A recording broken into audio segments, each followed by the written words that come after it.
అని అమ్మా నాన్న ఇద్దరూ చెప్పారు. మంచి సంస్కారాన్ని ఇవ్వటం అనేది అమ్మా నాన్నల బాధ్యత. దాన్ని విని పాటించటం అనేది పిల్లల యోగ్యత కదా. మంచి పిల్లవాడు ఆ మాటలు విన్నాడు, హాయిగా చక్కగా శివభక్తి విష్ణుభక్తి కలిపి చేసుకుంటున్నాడు. ఇద్దరిలోనూ అభేదాన్ని చూస్తూ శివుడే విష్ణువు, విష్ణువే శివుడు అనే భావన.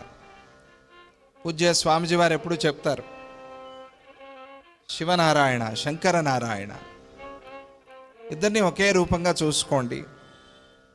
శివాయ విష్ణు రూపాయ,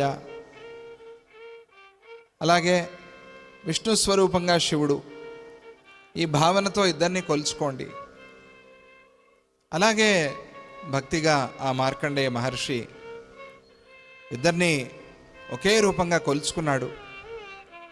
కేశవాయ విష్ణు రూపిణే నమో, మాధవాయ శంభు రూపిణే నమో అనే ఒక కీర్తన ఉంది. ఈ పిల్లవాడు ఏం చేశాడు? చమత్కారంగా నన్ను లాక్కెళ్ళాలి అంటే నేను వస్తేగా లాక్కెళ్ళేది, నేను అందుకనే నా శివయ్యని గట్టిగా పట్టుకుంటాను అని కావలించేసుకున్నాడు. ఈ మార్కండేయ బాలుడు శివుని గట్టిగా కౌలించుకున్నాడు. యముడు ఆ సమయంలో పాశం వేశాట లాక్కెళ్ళటానికి. ఆ పాశము ఈ పిల్లవాడి మెడతో పాటుగా శివలింగాన్ని కూడా చుట్టుకుంది. లాగుతూ ఉంటే శివుణ్ణి కూడా లాగినట్టు కదా. మరి శివుణ్ణి లాగితే ఆయన ఊరుకుంటాడా? ప్రతిష్ఠ అయిన మూర్తి మన చంద్రమౌళీశ్వర స్వామి ఒకసారి ప్రతిష్ఠ అయితే కదులుతాడా? ఎవరి వల్ల అయినా కదల్చడానికి అవుతుందా?